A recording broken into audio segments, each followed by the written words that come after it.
welcome to this session of organic chemistry. Till now, if you remember, we have discussed stereochemistry. What was the idea in starting stereochemistry? I have a feeling most of us are visual learners, especially at the starting stage of learning a subject. Therefore, I thought I must help students to visualize the molecules. To reach that, I thought I will use models as a teaching aid rather than only board. Because board, even though it is simple to represent many things, it has limitations, especially when the molecule happens to be three-dimensional nature. The idea was also not to be very, very informative and kill you with that. Neither am I using any technical words, large number of them. I've avoided using them such that the introduction to stereochemistry is not intimidating. But once you have the exterior view of the molecule, then it will be easy for us to have now interior view of the molecules. Now, what is the meaning of interior view of the molecules? Remember, a molecule by definition is a combination of atoms. And atoms are combined with bonds. Bonds are nothing but association or attractions. And the bonds comprise of electrons. If I say interior view of the molecule, we should be at the level of electrons to understand what type of behavior they can possibly show. The behavior here means what type of properties a chemical compound can show. So we should have the view of electrons in the bonds. Any molecule, as a matter of fact, is bound to contain sigma bonds. Otherwise, we can recognize them as single bonds in the structure. Apart from that, some of the molecules can also have pi bonds, where the electrons that are bound are having different orientation compared to the sigma bonds. And along with this too, there is a possibility, some of the cases, there are lone pair of electrons also. So once I say we are going to have an insight into the molecule, I must have a very good understanding about the electrons, whether it is sigma electrons, whether they are pi electrons, or whether they are lone pair of electrons. So, keeping that in mind, I want to start off today, and we will call this as insight into the molecules, interior view of the molecules, after having appreciated exterior view of various molecules. Now, we will focus on sigma bonds or single bonds to start with. And I wish to take carbon, of course, being organic chemistry, and along with that I wish to take only one more element at this stage of discussion, hydrogen. Interestingly, both carbon and hydrogen have some commonalities. For example, carbon has 4 electrons and 4 orbitals in the valence shell. That means identical number of electrons in orbitals. So is the case with hydrogen. It has 1 electron and 1 orbital. So a combination between such elements must be interesting. Let me tell you, there is no other element which can be comparable to carbon in this kind of equivalence I was talking, electrons and orbitals being equal to each other. And it is also tetravalent. Now, if I combine carbon and hydrogen, we get a category of compounds which are widespread in nature. They are called as hydrocarbons. The name itself is suggestive. There is hydrogen, there is carbon as part of the molecular structure. So we shall take up hydrocarbons where only single bonds are there. Hydrocarbons with only single bonds are nothing but alkanes. So we'll have some understanding about CH bonds, that is bonds in alkane.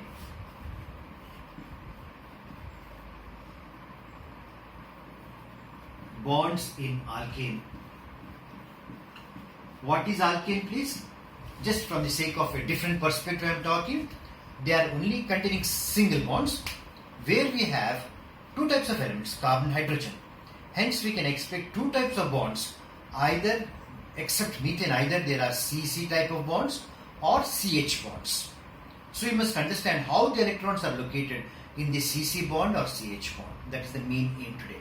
So we shall take up some molecules, right? Suppose if I am taking as an example for alkane a molecule like this. I want to write down propane. All of you must be aware of that simple molecule by this time, propane. The formula is C3H6, C3H8.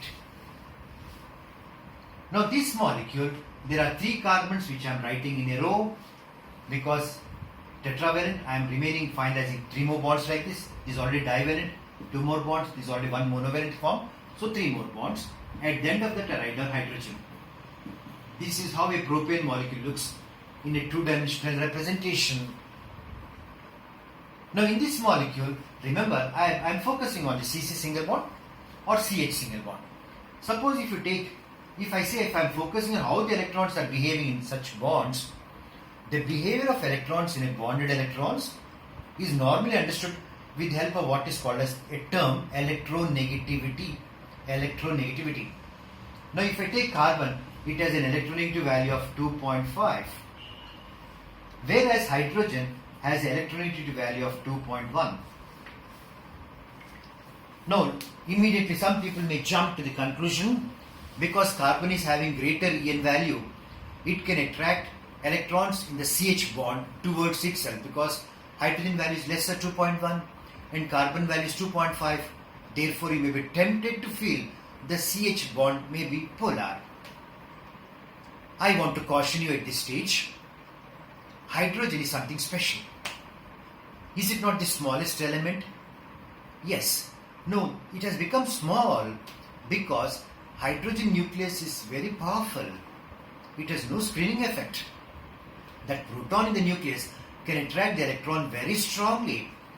Whenever this attraction is strong, I think the size automatically shrinks. And from such a small atom, to take electron away from it is not an easy job. Not an impossible thing, but not an easy job. It is possible provided the other atom with which it has combined is highly electronegative. Elements to the right of carbon in the periodic table, like nitrogen, like oxygen, like fluorine, I think their electronegativity is appreciable such that a NH bond or a OH bond or HF bond, you can see a polarization. That is, electron pair in the covalent bond is polarized towards the electronegative atom. In the process, hydrogen is deprived in that bonded environment of greater electron density. So, if that is the case, I don't think carbon can polarize electrons away from hydrogen. So in this molecule, if you watch out here, there is a CC bond, which is of course non-polar, and there are CH bonds, couple of them. I don't think any one of them is polar. That means I have a molecule, I have written propane. Probably what I am talking for propane is true for butane or ethane, etc. No bond is polarized. All of them are non-polar bonds. And all the CC bonds, all the CH bonds are reasonably stable. That is, from a reactivity point of view, the reactivity chances are less. It does not mean they are totally inert. All comparisons and all what's called treatments in science are comparative statements. Compared to alkenes, compared to alkynes, the reactivity of such molecules is on the lower level. Now in this particular molecule which is not reacting, because I want to understand reactivity, I need to go for some amendments in this molecule such that you can understand the reactivity much better. Reactivity means again the electrons in the bonds that we have taken. And what type of bonds we have taken to start with? Only sigma bonds or single bonds. So what I am going to do is, in this propane molecule, I will replace one of the hydrogens in the terminal location. I prefer either this terminal or that terminal, not the middle one. That becomes obvious after some time. I will replace one of the hydrogens with chlorine atom. Why chlorine of all the things here? I require an atom of that stature, that electronegativity, such that this electron pair between C and Cl can easily be polarized. What is the meaning of polarized here? The bonded electron spend most of its time in the vicinity of chlorine and lesser in the vicinity of attached carbon. So, we'll call this attached carbon as 1. Attached carbon as 1. And there is a polarization. So, to indicate polarization, as part of the bond formation itself, I put an arrow mark towards chlorine, indicating the direction in which these bonded electrons are polarized. From C1. At this stage, I want to understand something very interesting that is happening here. This carbon atom has become electron deficient in association with chlorine. And it wants to overcome that. That is a typical tendency of any atom.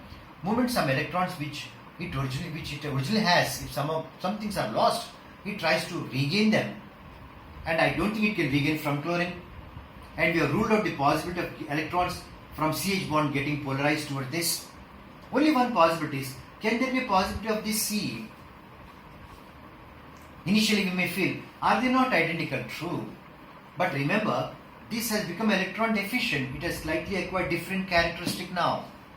It wants electrons. Remember, carbon atom is bigger compared to hydrogen, compared to this hydrogen. Of course, this is ruled out. Therefore, a big sized atom means bigger electron cloud. A bigger electron cloud means that there is a possibility that can be polarized.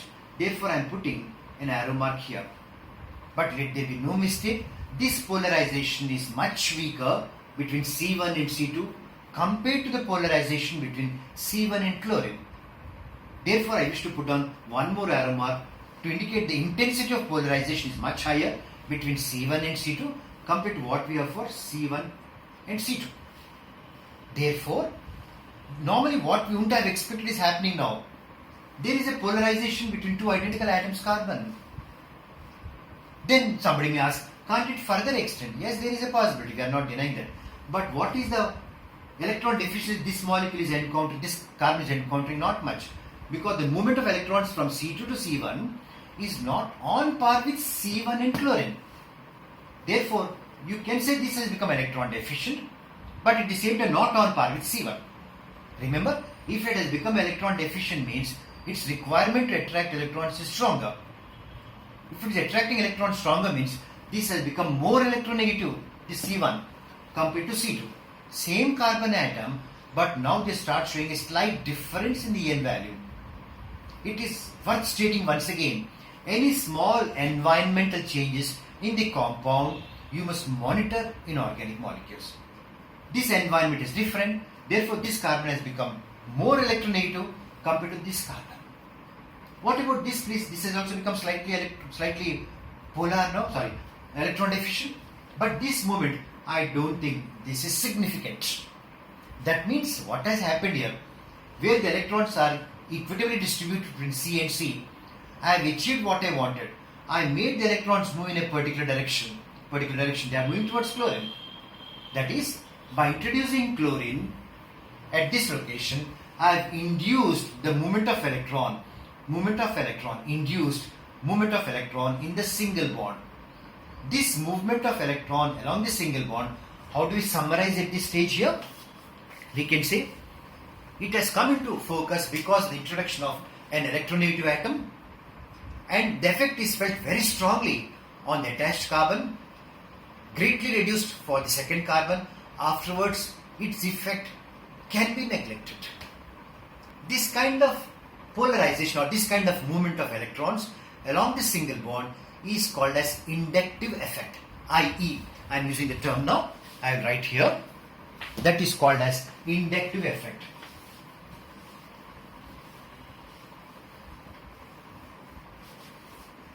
That is called as inductive effect. And it is abbreviated as I, standing for inductive, and this is effect. So, any molecule is bound to contain single bonds. Without single bonds, I don't think we can have a molecule.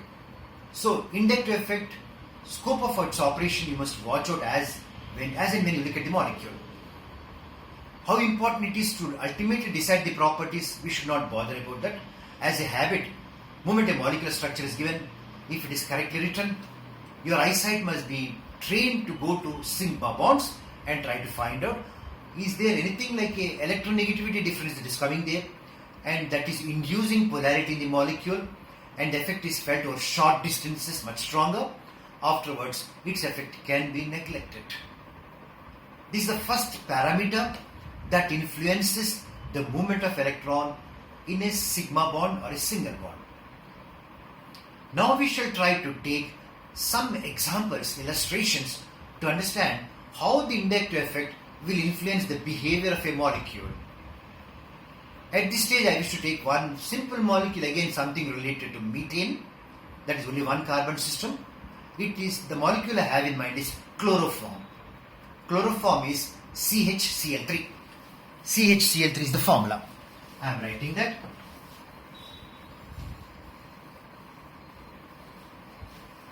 This is my molecule. This is CHCl3 chloroform. Now I wish to expand this such that things become very clear for us. This is my carbon atom. I am writing one hydrogen here. There is one chlorine. There is one more chlorine atom, and there is third chlorine atom coming here. And remember, this is an inductive effect. Drift of electrons or polarization of electrons. I have taken one more inductive effect group, minus I. This group which withdraws electrons is also called as a minus I group. Minus I group. There is a third minus I group. That means this carbon is deprived of electrons from three directions. The electron deficiency of carbon has substantially increased. Therefore, it has acquired a partial charge much greater than the earlier propyl chloride, for example.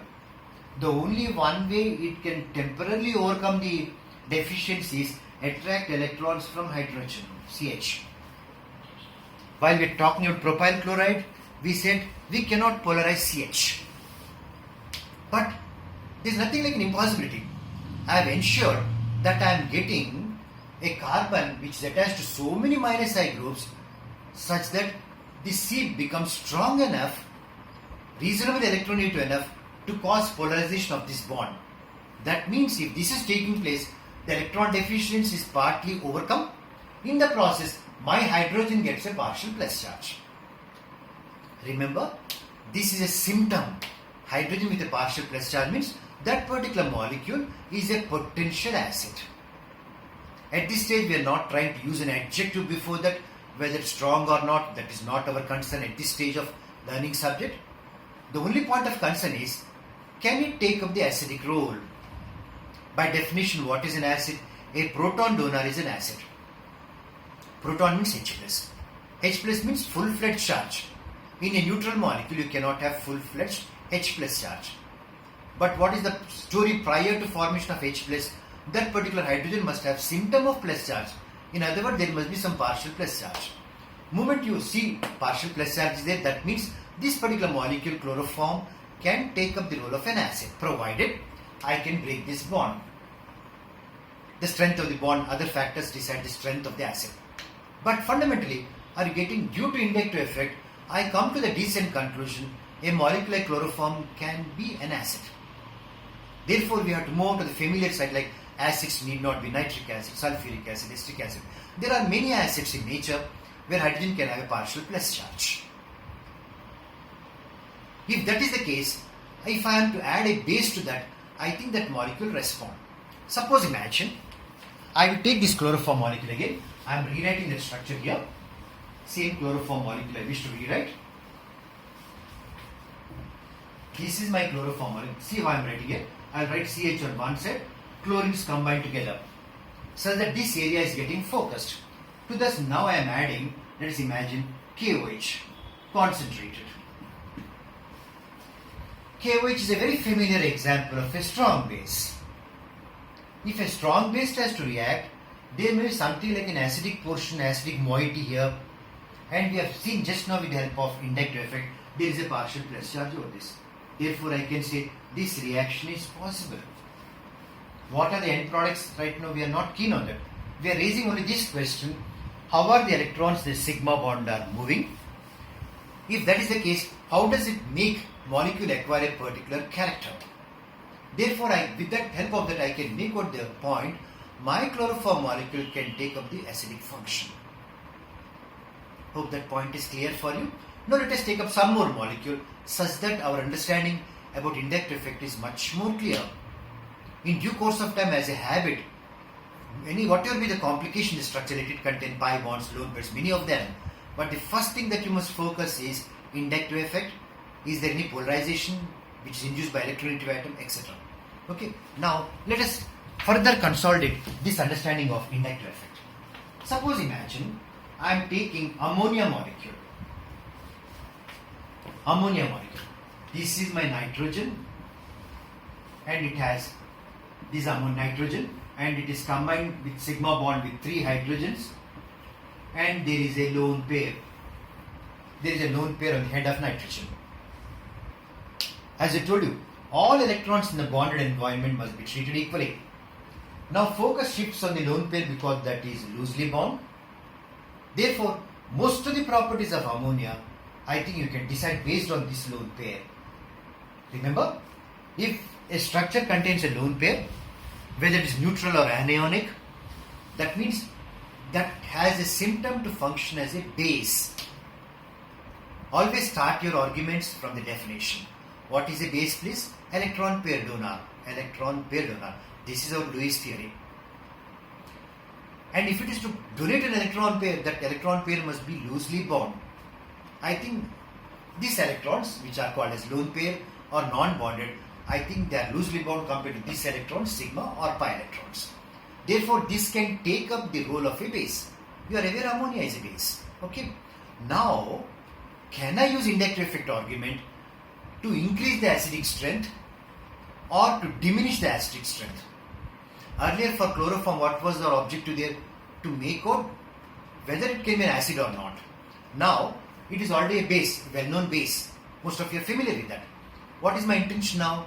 Can I use inductive effect to make it a stronger base than ammonia, or make it a weaker base compared to this ammonia molecule? Using inductive effect as the sole criteria at this stage. Now what I will do? I cannot change. That means if I want to make it a weaker base, that means nitrogen must attract the electron pair strongly. If it attracts electrons strongly, it won't be donated easily, is it not? I must make this electron attract this lone pair strongly. That means I must increase the electronegativity of nitrogen. That can happen provided the electrons from nitrogen are moving away from it. Therefore, I require not hydrogen but a highly electronegative group here. Let us imagine I am having fluorine here, F. Similarly, I can replace the other also with F. Similarly, this hydrogen also I will replace with F. That means I brought in a substitution wherein all the hydrogens of ammonia are replaced by fluorines. I have taken an extreme example deliberately. Fluorine, as you are aware of, has highest En value. That means I can put an arrow mark, very strong if I want second also, or one more arrow mark here, or one more arrow mark here. So what is the fate of nitrogen in this environment? It is deprived. Polarization of electrons away from nitrogen. It is tending to become more and more electron deficient. Therefore, its requirement of electrons is increased. It can do only one thing at this stage, is to hold on to lone pair much more strongly. Therefore, I am increasing electronegativity of this. Moment I am increasing electronegativity, that means lone pair is not that readily available for any acid. I have achieved the purpose. I have made now a derivative of ammonia a much weaker than ammonia by having minus I groups here attached directly to nitrogen. In a similar way, if you understand this logic, if I am having a plus I group here, in that case electrons are polarized towards nitrogen, and this has electron density being built up here, and its requirement to hold on to electrons is not that strong. Therefore, it can easily donate the electron pair to an added acid. Therefore, I can make the electronegativity of nitrogen decrease. Therefore, electron pair can easily be donated. I am having in mind a plus I group wherein I am replacing these fluorines with CH3. That is, all the hydrogens I have replaced by methyl groups here, trimethylamine. Compared to hydrogen which was earlier occupying this slot, there were 3 hydrogens, remember, in the case of ammonia. Compared to hydrogen, as a group, is the electron cloud here much bigger? Yes. If the electron cloud is much bigger, this can be polarized towards nitrogen. So the arrow mark changes now. This arrow mark was for earlier fluorine. Now the arrow mark has changed. It moves towards nitrogen. This moves towards nitrogen. This moves towards nitrogen. Therefore, by having plus I groups, I made this derivative of ammonia a stronger base. Therefore, at this stage, one generalization I can carry is whether it is a plus I group or minus I group, I try to compare with hydrogen as a reference point. Compared to hydrogen, fluorine is certainly a minus I group, obviously, because electronegativity is quite visible for that. Not only that, if you are likely to have a bigger group like this, which is much bigger electron cloud than that of hydrogen, you can expect electron polarization from this to nitrogen much better than what hydrogen could have offered. So, I have used my understanding of inductive effect to make ammonia as a derivative form to function either as a stronger base than ammonia or a weaker base than ammonia. I have achieved what I wanted. Then, what else at this stage of understanding inductive effect? I wish to make one more point, and this point I am consistently, without fail, I am consistently making this. Any small environmental changes in the structure, in the surroundings of carbon, you must be able to monitor. Therefore, you must have a fine sense of vision there of the carbon molecules. Remember, one of the environmental changes you must keep in mind is the hybrid state of the carbon in the given molecule, hybrid state. You are aware, we have three types of hybridization, sp3, sp2 and sp. Remember, that particular hybrid orbital has qualities of both s and p in a very, very qualitative way. Also remember, if it is pure s orbital, it has greater electron density closer to the nucleus, whereas if it is a pure p orbital, we have a nodal point at the nucleus region. Therefore, if I am likely to have a hybrid orbital where there is more s character, I think it will attract electrons stronger. Suppose if I have sp and sp2, sp has 50% s character, sp2 has much less than 50%. Therefore, sp hybrid state can attract electrons stronger compared to same carbon in a different hybrid state sp2. And if you extend further, En value of sp3 carbon must be still lesser. So you must also watch out for the type of hybrid state of carbon. So sp carbon has greater En value. Therefore, let me take one illustration. Suppose if I take an alkyne molecule, C triple bond C, here is my H, here is some R group here. I have taken an sp carbon here. I want to compare this with, imagine, double bond C, H, and this is R and some group here. Now this is sp2. Hope that point is clear for you. And this is sp only. Sp means it can form two sigma bonds. Watch out this carbon, there is one sigma here, there is another sigma here. Therefore, it must be a recognizable feature of sp hybridization. Now, if you watch out here, rest of the bonds are pi. Now, this carbon sp means there's 50% s character greater than sp2. So, this has more electronegativity compared to sp2. If that is the case, you can expect some polarization, which was not there in the case of sp2 carbon. So, this environmental observation, if you can have with the type of hybridization, you must be very clear. The moment you have the molecule in front of you, watch out what is the hybrid states. As a habit, you must do that, such that you can make out whether we are likely to have a situation like this and electrons can start moving in that particular direction. So this is also a polar bond, CH. Earlier, what we did not allow CH polarization in propyl chloride had been made possible in chloroform, correct? And also it has been made possible in this case because we have made this environment more electronegative. So again, to summarize briefly at this stage, it is induced by electronegative atom. Maximum is because of halogens or oxygens or nitrogens, etc. Sometimes a small change in the environment of carbon also can lead to polarization, especially when that particular carbon is attached to large number of minus I groups or if the hybrid state happens to be sp.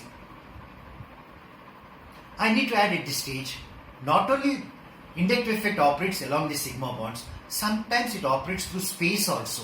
Very interesting. Through space it operates. Probably even in this case, the partial plus and the charges may be operating through field. I am not denying that, but we better stick on to the word inductive effect here.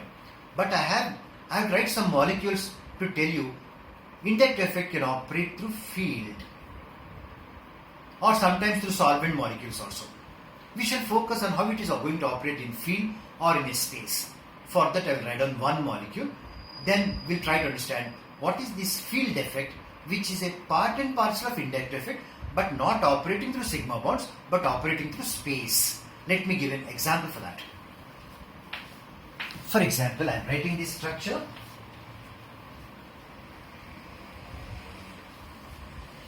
I am having a molecule like this. This is my benzene ring. And I am writing one more benzene ring here. And this says we have COH group and they are attached like this. And I have some more bond extension like this. Now if you watch out here, this corner I am focusing here.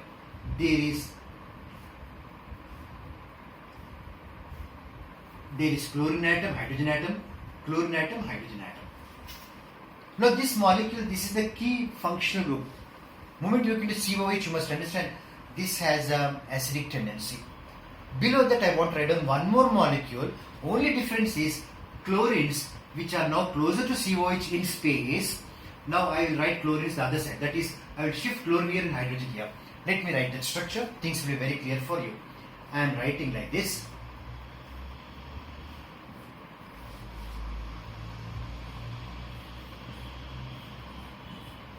This is my COH group. Again I am writing the same structure. The skeleton framework is same. Again 2 bonds on both of them and 2 bonds both of them. Now what I will do, I will write down hydrogen here, chlorine here. I have shifted. Hydrogen here, chlorine here. That means this is an isomer of the earlier molecule. Now if you measure the distance from this C to this group, this is identical for both of them. Whether I take this molecule, in terms of the bond distance it is identical. But remember, in this case the chlorines are closer to COH, are they not? And there is some electron density, there is electron density here. That means there is slightly some repulsion here. That makes this molecule slightly move away from each other. Whereas no such problem is there. This hydrogen will remain because there is no question of any repulsion factors coming here. Therefore, in this case, inductive effect could be stronger. Here chlorines are moving away. Here chlorines are not moving from the existing location. Therefore, this starts functioning as a relatively stronger acid. The second molecule is a stronger acid. Whereas this is not as strong as this. Is the bond distance increasing? Because we told earlier inductive effect depends upon the bond distance. It operates very strongly at a shorter distance but not as it is away. But in this case the number of bonds that we have between this carbon or chlorine to this or this one, it is identical. Then where is the difference coming? In the space, you remember they are close to each other. Therefore that particular bonds are slightly moving out to avoid repulsion factors. If they are moving away, that means automatically the distance between chlorine and this is increasing. And remember, because the minus I effect, the acidic strength is influenced. The minus I effect is relatively more here rather than first molecule. So somewhat it is stronger acid than other. This is an interesting variation of inductive effect. But at this stage, let us summarize. I told you, if you take an alkane molecule, every bond is reasonably strong, stable, and there is no polarization. So deliberately we have introduced a highly electronegative atom like chlorine at one end of the molecule, not in the middle, because if it is one end, we can easily say to what extent the effect is felt. So if I am introducing chlorine by replacing hydrogen of one of the terminal hydrogens of propane, I suddenly see electrons in the bond which are otherwise non-polar get activated and they are polarized towards chlorine. The C1 atom which is attached to that is getting slightly deprived of the electron density. It wants to gain electrons from other remaining 3 bonds. We have only 2 types of bond there, CH and CC. And CH bonds are not that easy to polarize under ordinary conditions unless until the electronegativity is extremely high. So it cannot get the support from CH bonds. Therefore, it is looking towards carbon. Even though carbon, they belong to the same element, watch out, the environmental difference is there. The C1 has become definitely more electronegative because it is a partial plus charge. It can polarize electrons better from a larger sized carbon atom. That means the polarization which was initiated by chlorine with C1 is continuing from C1 to C2 also, but with reduced intensity, because C2, I don't think it can C2-C1 polarization is on par with C1 chlorine. So C2 has also become slightly electron deficient, but it cannot strongly function toward the next carbon. It can be neglected, the polarization involving C2 and C3. That's the first example we have taught. Therefore, we summarized at that stage by telling inductive effect is movement of electron triggered by an electronegative atom. The effect is very strong in the close distances, if the sigma bonds are close. Otherwise, it dies down very fast as the distance increases. Then electronegativity can be increased by having either plus I or minus I groups. In the case of ammonia, we have talked about that. Ammonia is a base. By having fluorines minus I group, we have decreased the basicity of that ammonia derivative. Or if you have hydrogens replaced by methyl groups, which are plus I groups, I made the ammonia molecule stronger. Then the other environment of carbon we also notice about the hybrid state. If it is sp, it definitely is more electronegative. Therefore, in alkynes, the CH bond is polarized. Therefore, alkynes have some acidic tendency. Lastly, we did talk about field effect as a logical extension of inductive effect. Inductive effect is polarization of electrons along sigma bonds. In the process, we are getting plus minus charges partial. Similarly, plus minus charges can start attracting through space, through field.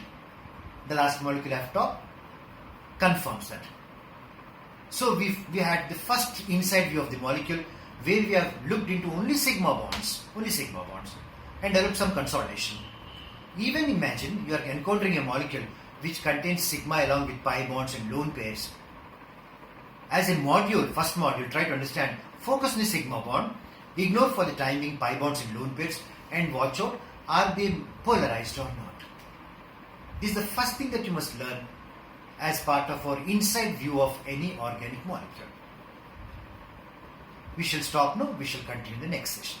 Thank you very much.